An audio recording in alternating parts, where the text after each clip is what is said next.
नमस्कार दोस्तों, मैं हूं ब्रजेश कुमार। दोस्तों, एसपी साहब किसी काम से सादा कपड़ों में कहीं जा रहे थे। ना तो दोस्तों उनके पास सरकारी गाड़ी थी, ना उनके पास कोई बॉडीगार्ड था और ना ही उनके पास कोई साथी था। वह किसी काम से अपने जा रहे थे तो दोस्तों ऑटो रिक्शा पर बैठ करके चल देते हैं। तभी दोस्तों रास्ते में पुलिस की नाकाबंदी लगी हुई थी और पुलिस सभी वाहनों को दोस्तों रोक रही थी। जो पैसे देते थे उनको जाने देती थी और जो पैसा नहीं देते थे दोस्तों उनका चालान काट देते थे और दोस्तों अवैध रूप से यहां तक की वसूली कर रहे थे। तभी दोस्तों एसपी साहब जिस ऑटो रिक्शा में बैठे होते हैं वह दोस्तों ऑटो रिक्शा को भी हवलदार आखिरकार रोक लेता है और फिर उससे डॉक्यूमेंट दोस्तों मांगता है। उसके डॉक्यूमेंट दोस्तों पूरे होने के बावजूद भी वो दोस्तों उनका चालान करने के लिए वह कहता है। तभी दोस्तों एसपी साहब कहते हैं कि अरे भाई साहब, जब इनके डॉक्यूमेंट पूरे हैं तो फिर चालान किस बात के आप करोगे। तब दोस्तों वो कहता है कि तुम चुपचाप बैठे रहो, ज्यादा मत बोलो। तभी दोस्तों एसपी साहब कहते हैं कि अच्छा यह बात तो है, तुम्हारी पोस्टिंग किस थाने में है, फिर किस थाने से हो तुम लोग। दोस्तों यह बात सुन करके जो वह हवलदार होता है वह दोस्तों और भी क्रोधित हो जाता है और गुस्से में हो जाता है। फिर दोस्तों एसपी साहब को और उस ऑटो रिक्शा वाले को लेकर के दोस्तों आखिरकार थाने पहुंच जाता है। फिर दोस्तों थाने में एसपी साहब फिर उनका क्या हासिल हुआ दोस्तों यह पूरी सच्चाई जानेंगे इस वीडियो के माध्यम से, जानने का हम प्रयास करेंगे।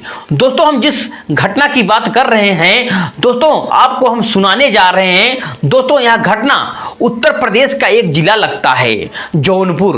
दोस्तों देहात का एक गांव है जो छोटा सा दोस्तों उस गांव में एक लड़का नाम रहता है जिसका नाम दोस्तों अमन था। वह अपने दोस्तों माँ बाप का बहुत ही चहेता लड़का था और वह दोस्तों सभी का दुलारा भी था। इसलिए दोस्तों क्योंकि वह कोई कार्य करवाता था वो तुरंत दोस्तों हंस करके उस कार्य को करता था। किसी से ना तो दोस्तों वह गलत बोलता था, ना ही किसी की दोस्तों कभी बुराई करता था और वह बड़े ही दोस्तों आनंद से हमेशा रहा करता था। और उसके माँ बाप उसे दोस्तों पढ़ने के लिए भेजा करते थे, लेकिन दोस्तों अमन का बचपन से ही दोस्तों सपना था कि मैं कुछ पढ़ लिख करके कुछ अफसर बन जाऊं, जिससे हमारे गांव में कोई नौकर पेशा व्यक्ति ना रह जाए, मैं कोई अफसर बन जाऊं। दोस्तों हमारे गांव का और हमारे माँ बाप का नाम हमेशा के लिए रोशन हो, यह विचार करके दोस्तों वह बड़ी लगन से पढ़ाई लिखाई करता था और दोस्तों अच्छे नंबरों से वह पास भी होता था। दोस्तों इंटर ग्रेजुएट करने के बाद में आगे की पढ़ाई के बारे में वह सोचता है, विचार करता है कि मैं जब यूपीएससी की तैयारी नहीं करूंगा तब तक मैं कोई अधिकारी नहीं बन पाऊंगा, इसमें कोई शक नहीं है। क्योंकि दोस्तों यूपीएससी से नीचे कोई अधिकारी लाइन की जॉब हमें मिलती नहीं है हमारे देश में। यह दोस्तों विचार करने वो अपने माँ बाप को कहता है कि मुझे आगे पढ़ाई करनी है, मेरी मदद कीजिए। इसलिए पैसा बहुत सारा खर्चा होता है उसके पास। दोस्तों जो माँ बाप कहते हैं कि बेटा हम तो जानते हैं नहीं, क्योंकि हम अनपढ़ हैं, इसलिए तुम जो पढ़ाई करना चाहते हो वो खुल कर करो, लेकिन पैसे की कोई आप चिंता बिल्कुल मत करो। दोस्तों यह बात अपने माँ बाप की सुन करके जो अमन लड़का होता है वो बहुत ही खुश होता है। अमन और फिर से पढ़ाई को मन में लगाने लगता है। इधर दोस्तों यूपीएससी की पढ़ाई करता है और उसके गांव वाले भी दोस्तों बड़े ही खुश थे। जो दोस्तों पड़ोसी होते हैं और लड़का बहुत ही दोस्तों ऊंची पढ़ाई कर रहा है, वो अच्छी अधिकारी लाइन की पढ़ाई कर रहा है और दोस्तों सभी लोग उसका सपोर्ट करते हैं, हेल्प करते हैं। तब दोस्तों यूपीएससी की तैयारी करता है और बड़े अच्छे से नंबरों से दोस्तों आखिरकार वह पास हो जाता है और पास होने के बाद फिर दोस्तों ट्रेनिंग के लिए वह चला जाता है। जब दोस्तों ट्रेनिंग पर वह जाता है तो वह अपने घर वालों को फोन करके कहता है कि पिताजी, माँ जी, मैं सिलेक्ट हो गया हूं और मेरे जॉब आखिरकार लग गई है, मैं एसडीएम बन गया हूं। अब दोस्तों ट्रेनिंग पर वह बात सुन करके उसके घर वाले बड़े ही खुश हो जाते हैं और गांव में पता चल लगता है कि इनका लड़का जो है वह एसपी बन गया है। अब फिर दोस्तों वह खुश की वजह से चारों तरफ मिठाइयां बांटते हैं, खुशियां बांटते हैं, लोगों को आमंत्रण करते हैं हैं। आपने यहाँ पर धीरे धीरे यूं ही वक्त दोस्तों बीतता जाता है।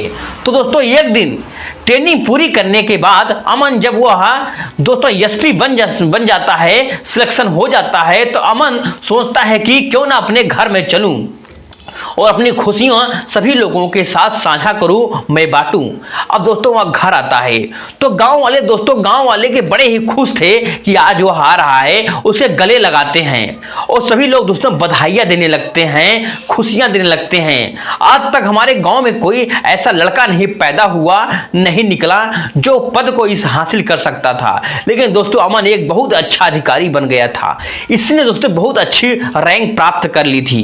अब दोस्तों इधर उसके माता पिता एक दिन उससे कहते हैं कि बेटा ऐसा करो, एक जगह से दावत आई हुई है, वहां तुम दावत में चले जाओ। मैं नहीं जा सकता क्योंकि उस समय दोस्तों एसपी साहब के पास ना तो सरकारी गाड़ी थी और वह अपने गांव आए हुए थे और न ही दोस्तों कोई उनका साथी था और न ही कोई दोस्तों, इसलिए वो अकेले थे। वह फिर अकेले ही चल देते हैं और सादा कपड़ों में कोई यह भी नहीं पहचान पा रहा था कि एसपी साहब हैं। अब दोस्तों वहां चल देते हैं और रोड पर खड़े होकर के दोस्तों एक ऑटो रिक्शा वाले को हाथ देते हैं, हाथ लगाते हैं और उससे कहते हैं कि भाई साहब हमें नवीनगर जाना है। तब दोस्तों वह कहता है ठीक है आप बैठ जाओ, 50 रुपए लगेंगे। तब दोस्तों वह कहता है कि मैं 50 आपको दे दूंगा, आप वो ऑटो से जो पीछे बैठ जाता है और ऑटो वाला दोस्तों लेकर के चला जाता है। तभी दोस्तों रास्ते में देखता है कि एक पुलिस की नाकाबंदी लगी हुई थी। तभी दोस्तों पुलिस अवैध रूप से लोगों से वसूली कर रही थी। तभी दोस्तों ऑटो रिक्शा वाला वह देखता है तो अपने ऑटो को दोस्तों रोक लेता है। तभी एसपी साहब पूछते हैं कि आखिर तुमने ऑटो क्यों रोक लिया। तब दोस्तों वह कहता है कि ऑटो रिक्शा मैंने इसलिए रोक लिया, सामने पुलिस है और यह पुलिस यहाँ पर अवैध रूप से वसूली कर रही है, रिश्वत ले रही है। चाहे कितने भी डॉक्यूमेंट क्यों ना हो, लोगों के पास पूरे हों, फिर भी यह लोग हमेशा चालान काट देते हैं, यहाँ फिर अवैध रूप से वसूली करते हैं। दोस्तों एसपी साहब कहते हैं कि कोई बात नहीं है, मैं बैठा हूँ, चलो तुम। एसपी साहब की बात सुन करके वो कहता है नहीं भाई साहब, हम आप वो जाएंगे तो वो हमें रोक लेंगे, किसी को नहीं सुनते हैं, बिना पैसे के लिए वह जाने नहीं देंगे। फिर दोस्तों इतनी कमाई नहीं है मेरी जो मैं चालान दे सकूं, इनका चालान भर सकूं या फिर उनके फिर पैसे मैं दे सकूं। फिर दोस्तों एसपी साहब कहते हैं कि कोई बात नहीं है रिक्शे वाले, मैं भी तेरे साथ हूं, मैं देखना चाहता हूं कैसे चालान करते हैं। तुम्हारा अगर चालान भरा भी जाएगा तो मैं जेब से तुम्हारी चालान भरूंगा। लेकिन फिर दोस्तों वह मना करता है ऑटो रिक्शा वाला। लेकिन एसपी साहब उसे दोस्तों जबरदस्ती ही वहां पर आखिरकार ले जाते हैं और दोस्तों वो हवलदार आकर उसी ऑटो को रोक लेता है, जिससे तो एसपी साहब बैठे होते हैं और वो दोस्तों डॉक्यूमेंट दिखाने के लिए कहता है। फिर दोस्तों जो ऑटो रिक्शा वाला होता है वह डॉक्यूमेंट दिखाता है, फिर दोस्तों डीएल तक दिखाता है और सारे कंप्लीट कागजात दोस्तों आखिरकार उनको दिखा देता है। लेकिन फिर भी वह दोस्तों कहता है कि तुम्हारे कागजों में कुछ कमी है, 1000 का चालान कटेगा। तब दोस्तों गिड़ा कर कहता है कि साहब मैं गरीब आदमी हूँ, 1000 मुझे 4 दिन में मिलते हैं, 1000 मैं कहाँ से आपको ला कर दूंगा, मैं बहुत ही गरीब आदमी हूँ। ऐसा करो आप 1000 दे दो, चुपचाप यहाँ से निकल जाओ, हम चालान आपकी नहीं करेंगे। दोस्तों यह सुनकर एसपी साहब ऑटो रिक्शा से उतर करके आते हैं और हवलदार से कहते हैं कि ओ भाई साहब एक बात बताओ, आपको यह अधिकार किसने दे दिया है कि चालान काटने का? आप तो एक हवलदार हैं और आपके पास यह राइट नहीं है कि आप किसी का चालान काट सको, आप किसी का वाहन का चालान काट सके हो। चालान काटना तो केवल एसआई के हाथ में होता है, आप चालान नहीं काट सकते हो, एसआई काट सकता है या फिर एसओ थाने का, फिर इंस्पेक्टर दोस्तों काट सकता है। आपको किसने यह अधिकार दे दिया?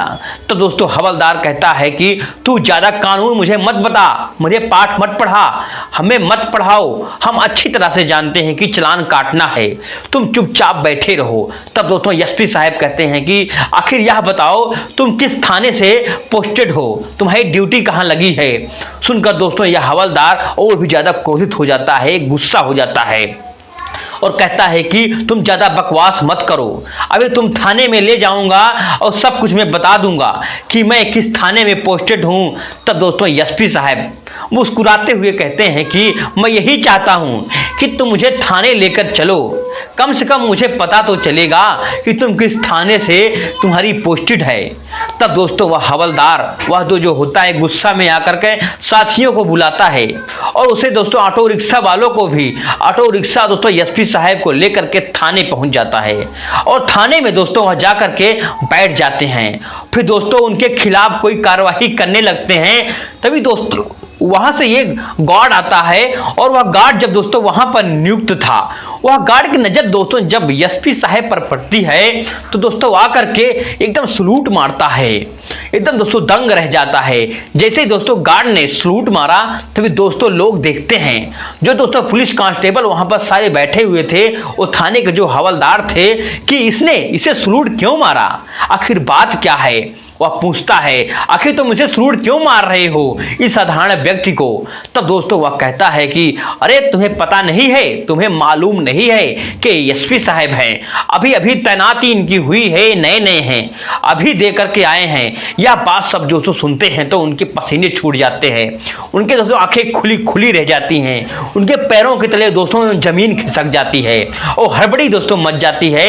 उनके सभी के अंदर दोस्तों अब तो बहुत ज्यादा परेशान हो जाते हैं और उनके पैरों में दोस्तों गिर जाते हैं, गिड़गिड़ाने लगते हैं। एसपी साहब दोस्तों कहते हैं कि नहीं, तुम कार्रवाई करो हमारे खिलाफ, हम देखते हैं कि तुम कितनी ईमानदारी से काम कर रहे हो, कितनी बेईमानी से काम कर रहे हो। तुम जैसे भ्रष्ट पुलिस वालों की वजह से ही जनता पुलिस से विश्वास उठता जा रहा है। जनता जितनी भी बदमाश या चोर डकैत से नहीं डरती है जितना कि पुलिस वालों से डरती है, और इसी कारण से डरती है क्योंकि तुम्हारा जो बिहेवियर है वो जनता के प्रति अच्छा नहीं है और बहुत ही बुरा है।